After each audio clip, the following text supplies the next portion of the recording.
নমস্কার বন্ধুরা, রান্নুর রান্নাঘরে আপনাদের সবাইকে স্বাগত। বন্ধুরা, আজকে আমি সুজি দিয়ে একটা রেসিপি বানাবো।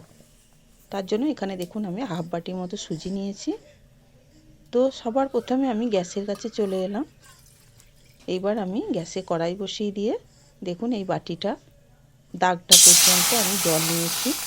এক বাটি দিলাম, আবার ওই মাপ করে আমি আবারও এক বাটি জল দিয়ে দেব। আমি কিন্তু পুরো বাটি ভর্তি করে জল দিইনি, দাগটা পর্যন্ত আমি দুবার জল দিয়ে দিলাম। এবার জলের মধ্যে দিয়ে দিলাম সামান্য একটু লবণ, আর দিয়ে দেবো 2-4 ফোঁটা ঘি। আপনারা চাইলে সাদা তেলও এর মধ্যে দিতে পারেন। তো দিয়ে এবার নাড়াচাড়া করে আমি নুনটাকে জলের সাথে মিশিয়ে দেব, আর জলটা গরম হওয়া পর্যন্ত অপেক্ষা করব। বেশ ভালো করে জলটাকে আমি গরম করে নেব। তো এটা মেশানো হয়ে গেছে।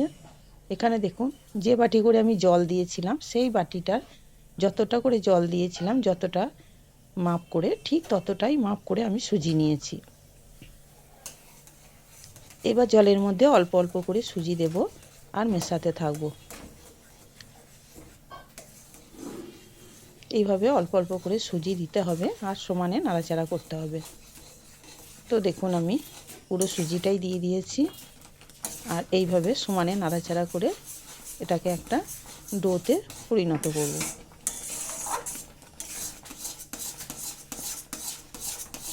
আস্তে আস্তে আস্তে আস্তে এটা অনেকটা শক্ত হয়ে যাবে।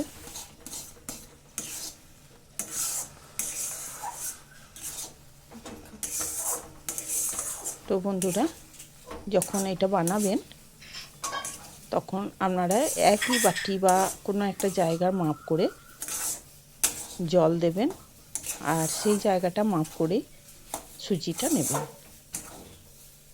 তো দেখুন বন্ধুরা, জলটা অনেকটা মরে একটা ডোতে পরিণত হয়ে গেছে এটা।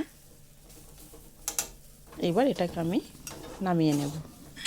আমি গ্যাস বন্ধ করে দিয়েছি। এবার এটাকে নামিয়ে থালার মধ্যে এটাকে ঢেলে নেব। থালার মধ্যে আমি সুজিটাকে ঢেলে নিলাম। এবার এটাকে একটু ঠান্ডা হতে দেব। ওটা ঠান্ডা হতে হতে এদিকে একটা থালার মধ্যে আমি আবারও 2-4 ফোঁটা ঘি দিয়ে দিলাম। ঘি দিয়ে আমি ভালো করে ঘিটাকে থালার মধ্যে বুলিয়ে দিয়েছি। সুজিটার মধ্যে এবার আমি দিয়ে দিলাম 2 চামচ মতো ময়দা, আর দিয়ে দিলাম অল্প সামান্য 2-4 ফোঁটা ঘি। আপনারা ঘিয়ের পরিবর্তে সাদা তেলও দিতে পারেন। আর দিয়ে দিলাম একটু বেকিং পাউডার। এবার সব কিছু একসাথে আমি ভালো করে এটাকে মেখে নেব। তো বন্ধুরা, যারা ঘি পছন্দ করেন না তারা সাদা তেল ব্যবহার করতে পারেন, তাতেও খেতে খারাপ হবে না। ঘিয়ের পরিবর্তে সাদা তেলও ব্যবহার করতে পারেন। তো একটু গরম আছে, তাই এটাকে আস্তে আস্তে মেখে নিতে হবে। তো এটাকে মেখে নেব আমি খুব সুন্দর করে। তো এটাকে দেখুন আমি খুব সুন্দর করে মেখে নিয়েছি। এবার ওই তেল মাখানো থালাটার মধ্যে নিয়ে নিলাম, দিয়ে এটাকে আমি এইভাবে হাতে করে করে একটা চৌকো শেপ দিয়ে নেব।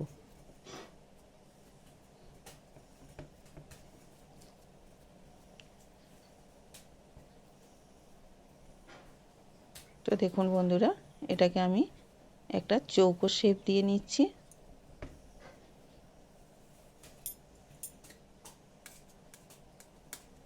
এইভাবে চামচটা করে দিলে বেশ সুন্দর হবে। তবে আপনারা বন্ধুরা যে কোনো শেপ দিয়ে নিতে পারেন, এটা নিজেদের পছন্দের উপরে নির্ভর করে।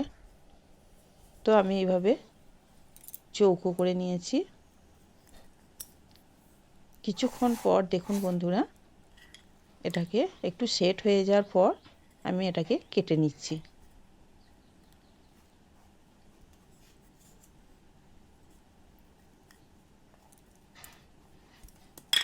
তো আমি এইভাবে কাটছি বলে যে এইভাবেই কাটতে হবে বন্ধুরা তার কোনো মানে নেই। আপনারা নিজেদের পছন্দ মতো শেপ দিয়ে কেটে নিতে পারেন। বরফিও করতে পারেন, চৌকোও করতে পারেন, আবার হাতের সাহায্যে গোল গোল শেপও দিয়ে নিতে পারেন। আপনাদের পছন্দ মতো আপনারা শেপটা দিয়ে নেবেন।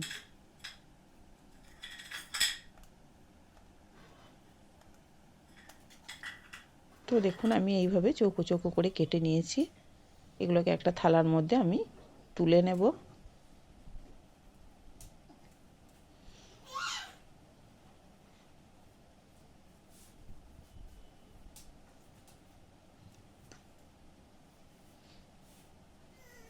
তো বন্ধুরা, এটা আমি বানাচ্ছি সুজির ভাজা মিষ্টি।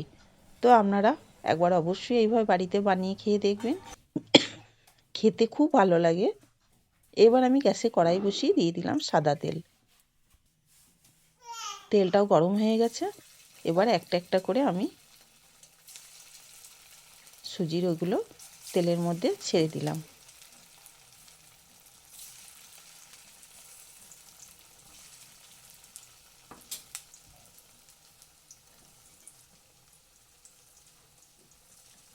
একটা একটা করে আমি কয়েকটা ছেড়ে দিয়েছি।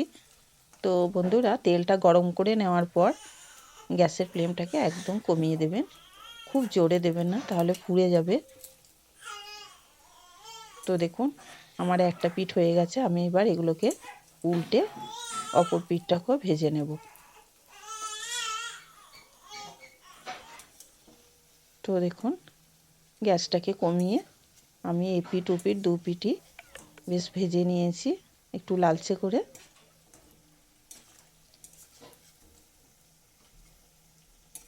তো এগুলো আমার ভাজা হয়ে গেছে। এগুলোকে এবার আমি তুলে নেব।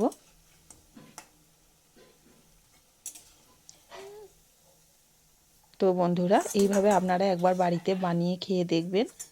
আশা করি আপনাদের খুব ভালো লাগবে, খেতেও খুব সুন্দর হয়। তো আমার এক ব্যাচ ভাজা হয়ে গেছে। আমি আবারও বাকিগুলো তেলের মধ্যে ছেড়ে দিলাম।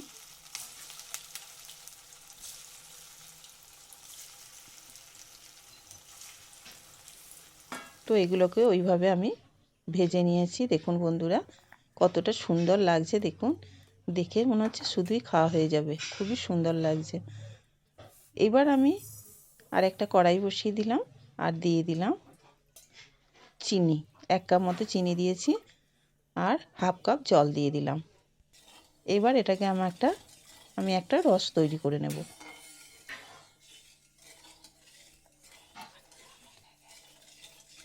এইভাবে নাড়াচাড়া করে চিনিটাকে গলিয়ে নেব। একটা দুটা রসের কোনো প্রয়োজন নেই। চিনিটা ভালোভাবে গলে ফুটে উঠলেই একটা চ্যাটচ্যাটে ভাব এসে গেলেই হয়ে যাবে। এবার আমি ভেজে রাখা সুজিগুলোকে এর মধ্যে দিয়ে দিলাম। দিয়ে এবার নাড়াচাড়া করে একটু রসের মধ্যে ফুটিয়ে নেব।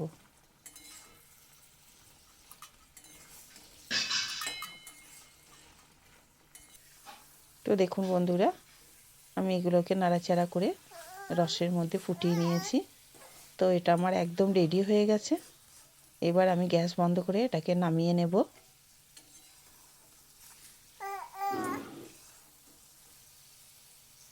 দেখতে দেখুন কতটা সুন্দর হয়েছে, খেতেও খুব সুন্দর লাগে। একবার অবশ্যই আপনারা খেয়ে দেখবেন, আর ভালো লাগলে আমাকে কমেন্ট করে জানাবেন কেমন লেগেছে আপনাদের। তো বন্ধুরা দেখুন আমি নামিয়ে একটা প্লেটের মধ্যে নিয়ে নিলাম। ভালো লাগলে অবশ্যই বন্ধুরা একটা লাইক দিয়ে পাশে থাকবেন আর প্রচুর প্রচুর শেয়ার করে দেবেন। চ্যানেলে নতুন বন্ধু থাকলে তাদের কাছে অনুরোধ রইল চ্যানেলটি সাবস্ক্রাইব করার। তো বন্ধুরা দেখুন কতটা লোভনীয় হয়েছে, খেতেও খুব সুন্দর হয়।